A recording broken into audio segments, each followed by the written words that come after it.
Welcome back to Crawford-Clark Close-Up's First Christmas and our penultimate Christmas review for 2018.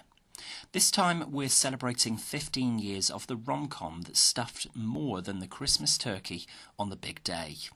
Yes, Love Actually is perhaps the ultimate Marmite Christmas film. You're either a fan of director Richard Curtis's ability to intertwine characters and story arcs into one largely cohesive narrative, or you detest the sentimentality of the whole thing. For the most part, we fit into the former category.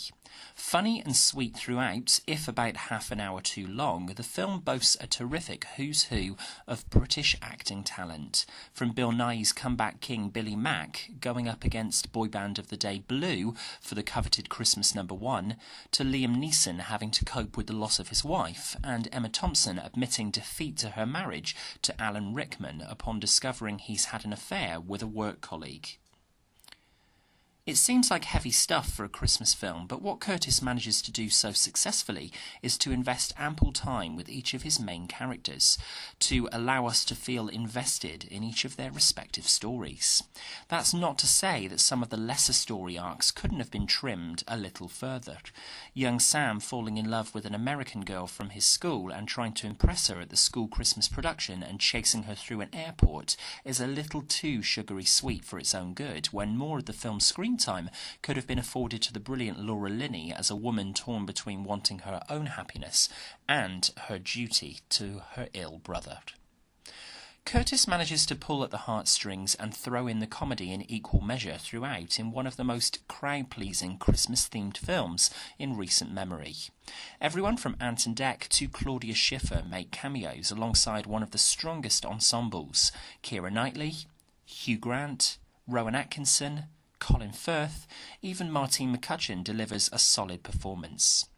Craig Armstrong must also be praised for his emotive score that might just melt even the hardest of hearts, with the Portuguese love theme for Colin Firth's sweet narrative strand, as well as Curtis's astute inclusion of popular pop from the early noughties from the likes of the Sugababes and Girls Aloud, as well as a heartbreaking sequence set to Joni Mitchell's Both Sides Now, with Emma Thompson on brilliant form.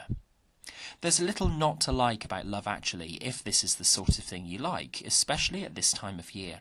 The cast are on top form across the board, and despite the many narrative strands and character connections becoming a little tenuous at times, this is engaging, harmless fun with a sweet message. From Crawford-Clark Close-Up. Alrighty then.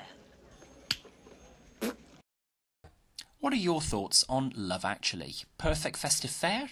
Or is the story indigestion-inducing after too much turkey and veg?